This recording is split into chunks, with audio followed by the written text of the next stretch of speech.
Hey everybody, and welcome back to Be Like Christ. In this video, we are going to talk about why the Samaritans and the Jews didn't get along.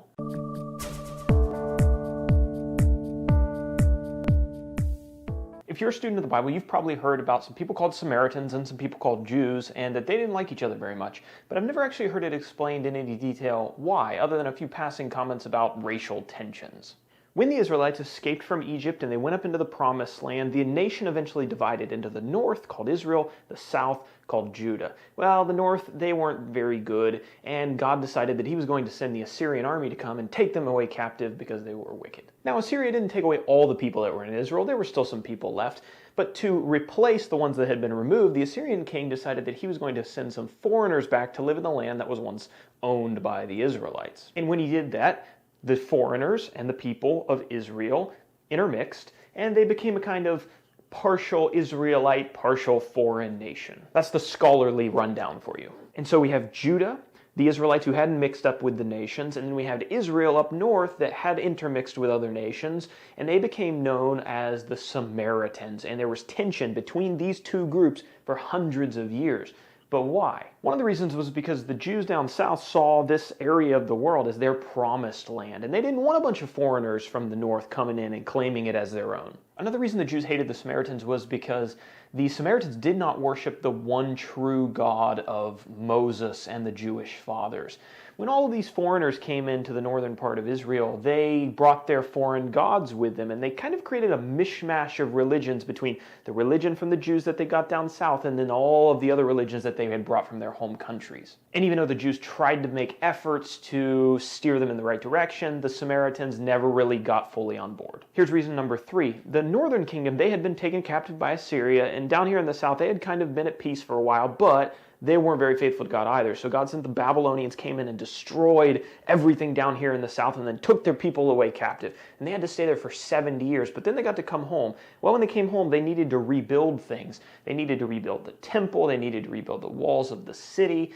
And in their efforts to do that, and when they had just returned, some of the Samaritans came down and they said, hey, let us help you build your city again. And the Jews down here in the south said, no, we don't want anything to do with you. This is none of your business. No, thank you. Go back up north where you belong.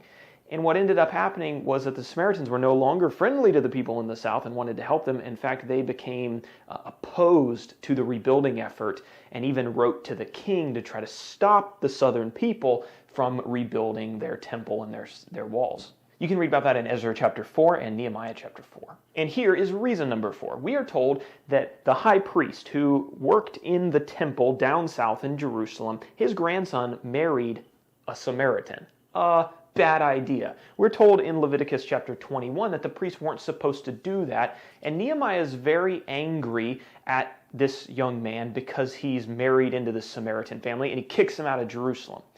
Well, the boy's father-in-law, who's a Samaritan, he decides that, you know what, if my son-in-law can't serve in the temple down south, I'll just build him a temple of his own, and we can have a temple up here in the north, and we don't have to go down into Jerusalem anymore. And so he builds a temple on a mountain called Mount Gerizim, and it's modeled after the temple down south, and they just kind of set up their own little religion with their own little priesthood, and that grandson serves in the Samaritan temple.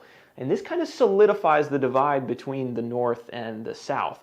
Keep in mind these first 4 reasons have happened hundreds of years before the New Testament even begins.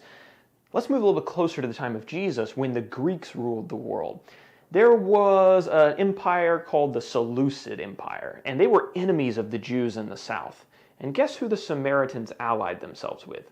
Yeah, with the Seleucids. And so they both became enemies of the Jews in the south, and that didn't really help their relationship. About 110 years before Jesus was born, a guy by the name of John Hyrcanus, which was a Jew from the south, he gained some military power and he ransacked and destroyed the Samaritan temple that was on Mount Gerizim. And not only that, but he also plundered the Samaritan lands, and that didn't really help things either. Josephus, who was a historian around the time of Jesus, he writes that in 9 AD, so shortly after Jesus was born, some Samaritans snuck into the Jewish temple down in Jerusalem, and they spread dead human bones all over the temple, which would have made it unclean. They profaned the temple of the Jews. Josephus also tells us that if you were a bad Jew and you broke the law, you could just run up to Samaria and tell them that you had been unjustly banished from your homeland, and they would be okay with that, and they would accept you as one of their own. Oh, those mean Jews down in the south, they kicked you out, shame on them.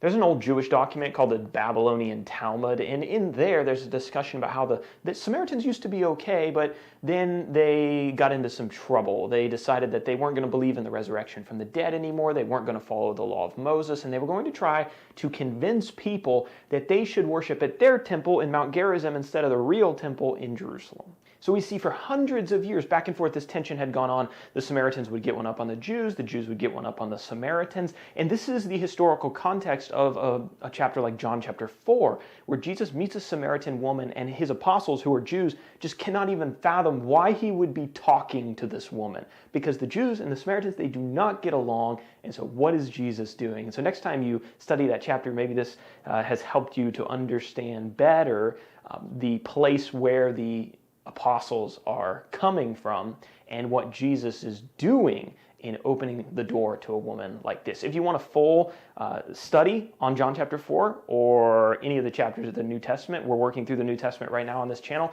All these notes that I'm reading off of are free online, and those videos are all on the YouTube channel. So remember, subscribe, share this video so that other people can learn too, and I'll see you guys next time. Bye.